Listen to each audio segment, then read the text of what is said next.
ओम साई राम। श्री सच्चिदानंद सद्गुरु साईनाथ महाराज की जय।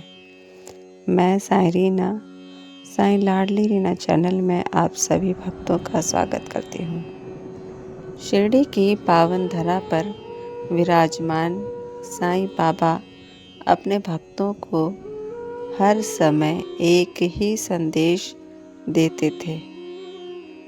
वह था श्रद्धा और सबूरी रखो। आज की ये कथा हमें बताती है कि जब भक्त सच्चे मन से विश्वास रखता है तो बाबा स्वयं उसकी नैया पार कर देते हैं। तो आइए, कथा शीर्षक है श्रद्धा और सबूरी का फल। कथा 44 प्रारंभ करते हैं।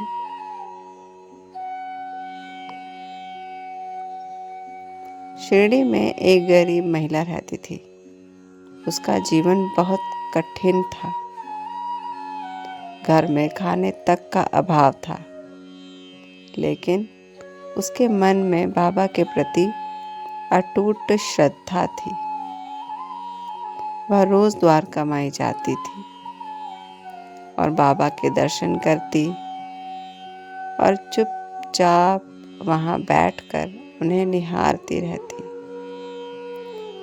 रोज सुबह स्नान आदि करके बाबा के द्वारका माई जाकर वहाँ बाबा की सेवा अर्चना करती तथा वहीं बैठकर बाबा की मुखमंडल की आभा को निहारती रहती।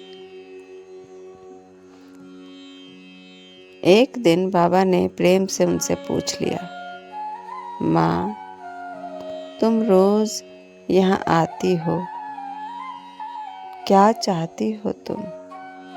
मुझे बताओ।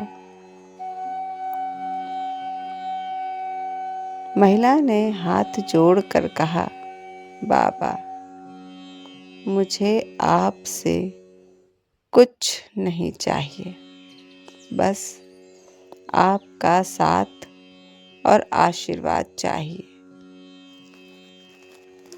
कई दिन बीत गए। वह बाबा के द्वारका माई आती, उनकी सेवा अर्चना करती और फिर वहीं बैठकर बाबा के मुखमंडल को देखती रहती और अंदर ही अंदर प्रसन्नता उनके मन में छाई रहती। कुछ दिनों बाद उसकी स्थिति और भी खराब हो गई। घर में अन्न का एक दाना भी नहीं बचा। पड़ोसियों ने भी मदद करने से मना कर दिया। अर्थात पहले तो उनके घर में समस्या थी ही, परंतु जो थोड़ा बहुत जिससे उसका जीवन गुजर रहा था, अब वो भी सहारा खत्म होने को था। परंतु उस स्त्री का मन बिल्कुल भी नहीं डगमगाया। एक पल के लिए भी उसका मन विचलित नहीं हुआ और बाबा पर से उसका विश्वास नहीं टूटा। लेकिन अगले ही क्षण उसने बाबा की तस्वीर के सामने दीपक जलाया, प्रार्थना करी और कहा, बाबा, मुझे आप पर पूरा विश्वास है। आप अपने भक्तों को कभी अकेला नहीं छोड़ते। उनकी स्थिति चाहे सुखद हो या दुखद, आपका सहारा हर समय उनके साथ है।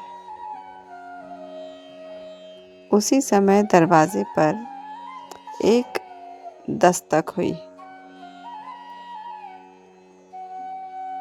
उस स्त्री ने जाकर द्वार खोला तो देखा कि एक व्यक्ति अनाज और फल लेकर खड़ा था और कह रहा था, मुझे रात में स्वप्न में आदेश मिला है कि ये सब मैं आपको दे दूं। महिला की आंखों में आंसू बहने लगे। फिर उस व्यक्ति ने और बताया कि जब मैं रात को सोया तो मेरे पहली नींद के झकोरे में ही मुझे स्वप्न आया और स्वप्न में देखता हूँ कि बाबा मेरे पास आकर स्वयं मुझसे जैसे कह रहे हों कि कल तुम जाकर कुछ अनाज और फल उस स्त्री अर्थात तुम्हें दे आओ, इससे तुम्हारा कल्याण होगा। बस उसके बाद तो जैसे मुझे नींद ही नहीं आई। मैं तो केवल बाबा का ही ध्यान करता जा रहा था कि बाबा ने मुझे स्वप्न में ही सही दर्शन दिए, बाबा ने मुझे अपना आशीर्वाद दिया और मैं तो इंतज़ार कर रहा था कि कब सवेरा हो और मैं तुम्हारे पास आकर यह कुछ फल और अनाज ला कर दूं। मुझे रात में स्वप्न में इस तरह से आदेश मिला और यह सब मैं तुम्हारे द्वार पर ले आया। महिला की आंखों में आंसू रुक नहीं रहे थे। उसकी आंखों में अश्रुधारा बहती जा रही थी और वो समझ गई थी कि बाबा ने उसकी पुकार सुन ली है। बाबा सचमुच किसी का साथ बिल्कुल भी नहीं छोड़ते। अगले दिन जब वो द्वारका माई पहुंची तो बाबा मुस्कुराकर बोले, देखा, जो मुझ पर विश्वास करता है उसका मैं कभी साथ नहीं छोड़ता।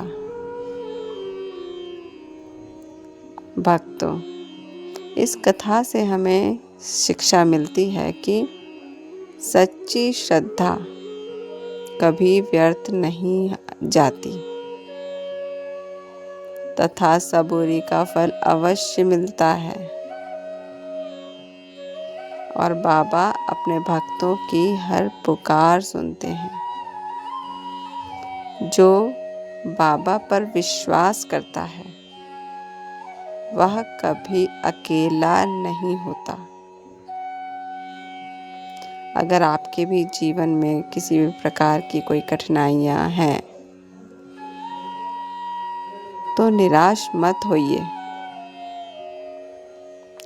बाबा से कहिए, बाबा मुझे श्रद्धा और सबूरी दीजिए और फिर देखिए कि कैसे आपके जीवन में चमत्कार होते हैं। ओम साई राम। श्री सच्चिदानंद सद्गुरु साईनाथ महाराज की जय। तो आज की कथा 44 यहीं समाप्त करते हैं। ओम साई राम, जय साई राम। बाबा आप सब पर कृपा रखें, आपको आशीर्वाद दें और कष्टों से दूर रखें।